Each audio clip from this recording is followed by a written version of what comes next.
I'm Jamie Citron, and I'm from Highland Park, Illinois. So the story I wanted to share with you today is about a personal holiday that I celebrate. And it's grown and it's morphed and it's changed over the last decade. But it's important to me, it's important to my family, and surprisingly, it's actually become important to kind of my wider sphere of acquaintances just recently, which is one of the reasons I wanted to share it. I started coming out when I was 15 in high school, and I came out to friends first, then I came out to teachers, and I started coming out to friends' parents. And the very last people I needed to come out to were my parents. And that happened about a year and a half later.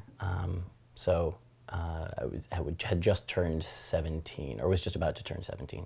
And I had started dating my first boyfriend a couple months before. He was very much so kind of the out proud activisty type, but here I was dating someone in the closet. So I came out to my parents. It's a whole nother story entirely. But I called him that night and told him that I had finally come out to my parents, and he said that today is your personal coming out day.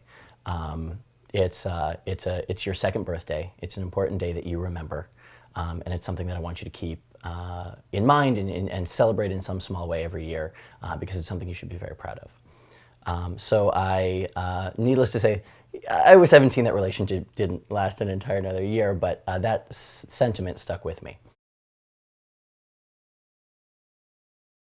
So the next year, it was like mid-January, and I wanted to mark it, and I wanted my parents to acknowledge that it was happening and that it had been one full year since I'd come out to them. And it had gone very well.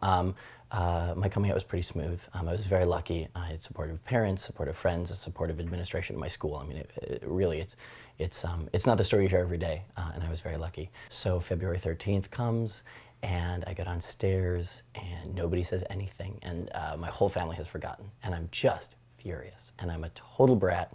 I'm really upset. I go to school, and I don't say a word about it.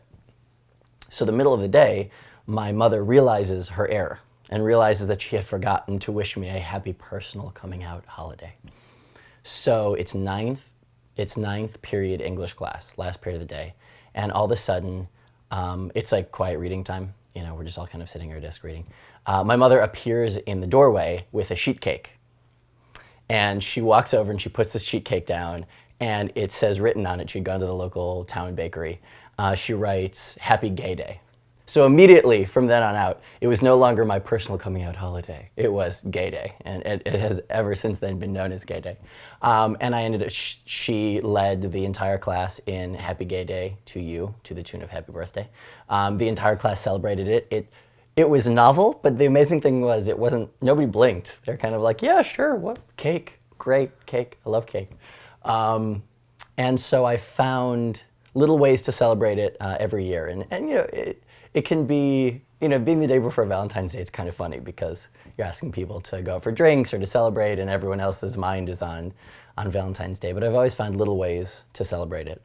And probably 2 or 3 years in, I started telling people that after a decade, I'm gonna have a ball. I'm gonna have a huge ball, and I'm gonna descend a staircase, and everyone's gonna toast to me. And it was a big joke.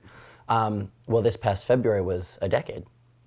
And the idea had stuck, and I had told it so many times jokingly that I started getting emails from people all over the country, friends of mine, asking when the ball was gonna be.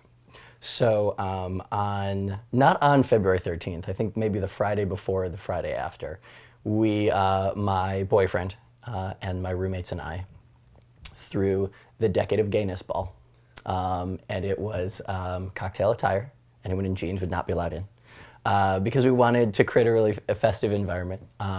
And I was expecting 15 people to show, you know. Sent out an invitation to more or less every, you know, Facebook invitation. I was like, if you live within 100 miles of me and or you're gay and I know you anywhere across the country, I'm going to invite you to this party.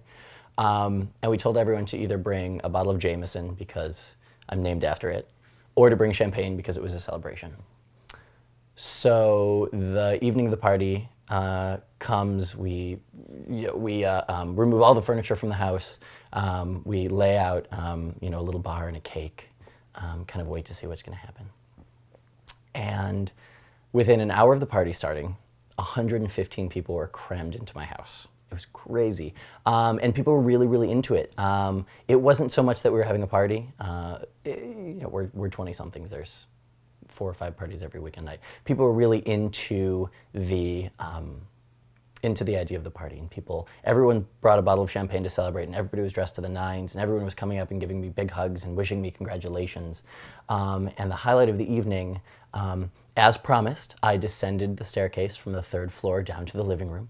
I was announced by a good friend, and we had a champagne toast, not to me, but to all the folks in the room who were gay and were living out proud lives. And what important examples that was, because celebrating your coming out day as a second birthday, as the day that you really start living who you are, is even more important, not only as a self kind of affirmation, but as a statement to your community. And folks asked me if I was going to throw another big gala for my 11th year coming out party and coming out anniversary, and I said no, it was much too much work. But the demand is so high that we have agreed that after 13 years we're going to have a gay bar mitzvah, and then after 16 we're going to have a gay sweet 16. And when I reach my 21st anniversary, I think we'll have one more big blowout party, of course, because my gayness can legally drink. At which point maybe we'll retire the party idea until my gayness becomes a senior citizen. But I wanted to share that story because it's become kind of a quirky but important day for me and for a lot of people in my life. And it's something that I would like to see queers all over the country start celebrating as well.